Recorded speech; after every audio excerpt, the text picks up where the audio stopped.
Hey guys, welcome back to the channel. So today we have another tool review and we are going to be reviewing my Airlift coolant bleeder system. Now this system is unique because it uses shop air to vacuum out your cooling system. So before we go ahead and begin today's tool review, guys, I would just want to mention that these tools are not sponsored or paid for by anyone except for me. I purchased them with my own money. And if you guys are interested in buying these tools, I will include a link down below in the description for an Amazon link. And if you guys click on the link and buy it from that specific link, I do get a small referral fee through Amazon. So if you guys want to help out the channel and you guys are planning on purchasing this item that we are reviewing, go ahead and do so with that link in the description. And with that said, let's go ahead and get into the tool review. So to start off our review, this is our Airlift system. It comes in this nice case, as you guys can see, and mine is a older unit. I'm not aware if they've made any major upgrades to this, so the new one may be similar or may have a few enhancements. However, I have no complaints on this. This one is about 10 years old. I've been using it for years. I absolutely love it. And just to throw this out there, guys, before we even begin this review, I have not been sponsored by this company. I bought this with my own money and I use it every day. Therefore, I am going to review it because I absolutely love it. So we open up our blow molded case and you have some directions up here. You guys can clearly see they give you some instructions on how to use it. But once you use it one time, you're pretty much good to go. Now, there are going to be two items in here that I have bought previously to use with it. So I'm going to take these adapters and put them to the side, because they are not a part of the initial kit. So what you get in this kit initially is your main part of your tool, which is this pressure gauge and radiator hookup combo, which is right here. We also get our long extension hose. This is going to be used for filling up the coolant in the system. We're going to go ahead and leave that to the side. This is our vacuum line. This is what we use to put a vacuum on the radiator with this tool. We're gonna throw that off here to the side. And a couple other things that we get are these various adapters that you can use on the bottom of this tool. And you guys can see they have small little adapters, bigger adapters for bigger cutouts, smaller cutouts, and even a cone style one for something really weird or universal. Now, there were also directions in this box. As you guys can see, here are my directions over the years. They have never been read. So I'm going to take our adapters and we're just going to put them off here to the side because those aren't really important. And we're going to focus on the main parts of this tool. And if you guys will notice on here, we have a pressure gauge. Now, I still have my sticker on here that gives me a cautionary. I just leave it on there to remember, but it basically tells you don't drop this gauge. It can be very delicate. And now the main part of this and the way this works is you will typically put this on a radiator cap just like this, and the way you would tighten it on there, guys, is by rolling this here. You guys can see it inflates that gasket, and that's what creates your seal on top of the radiator. Now, unfortunately, I don't have a radiator here to show that, but basically imagine that is the neck of my radiator. Put my tool in, spin this till it gets nice and tight, and it holds into place. Once you have done that, you have this valve here that will allow the flow of coolant in and air out, depending on which procedure you use, because this is capable of filling and getting the air out of the system.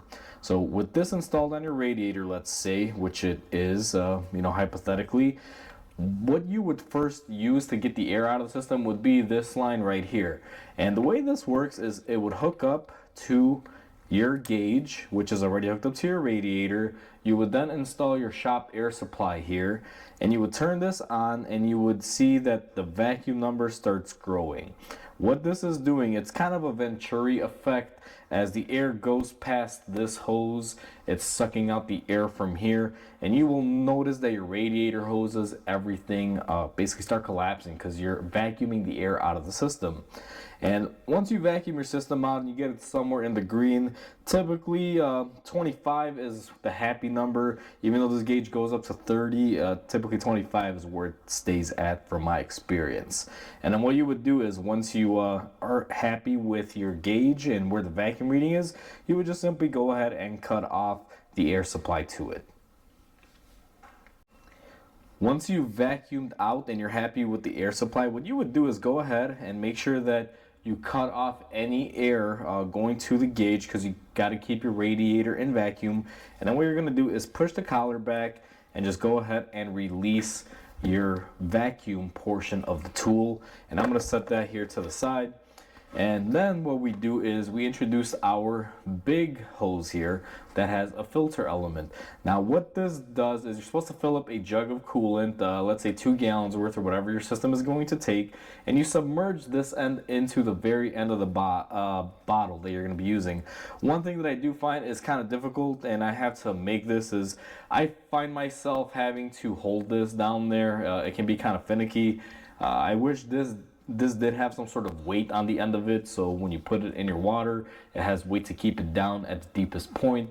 You have to finagle it little by little. Eventually I will create something of a weight down here. I just haven't had the time. It's been pretty good even without it. I've just managed to keep this at the lowest corner of my container where all the coolant is, because this is going to be used for filling. And the way this works is, now that you have a vacuum built inside of your radiator, you're going to hook up this tool, or this hose I should say, to your gauge. And remember, technically we're in vacuum. And what you would want to do after you've submerged this hose inside of the coolant that you're using is you would just open up your valve and make sure this valve is open as well, and the system will start filling up with coolant. As the system is filling up with coolant, you'll notice that this gauge is going to start dropping numbers. Once you get closer to the 0 and you can see clearly through the hose that it stops the coolant flowing into the radiator, you pretty much know that your system has been filled up. And then what you would do is just go ahead and close off your gauges, make sure you're minimizing your spills, disconnect it, and then you would take off your vacuum gauge assembly here, because your system would be full. And that's a basic description of how to use this tool. Now this tool is very useful. I've had this for years. I tend to use it on most of the coolant jobs that come in here. Now if I'm doing something small like a thermostat and I don't really spill out all of the system coolant, I typically don't use this. In order to use this tool, you have to have the system empty and drained. It doesn't have to be 100%, because as most of you know out there, most cooling systems, even if you drain them, there's still a little bit left out. If you do have a little bit of water or moisture in there, when you're typically using this vacuum portion of it, you will notice that it will spill out of here. And you want to make sure when you use this vacuum portion, you aim this down, not somewhere where it can make a mess, because if you do have water inside the system or antifreeze, it will come out through that hose.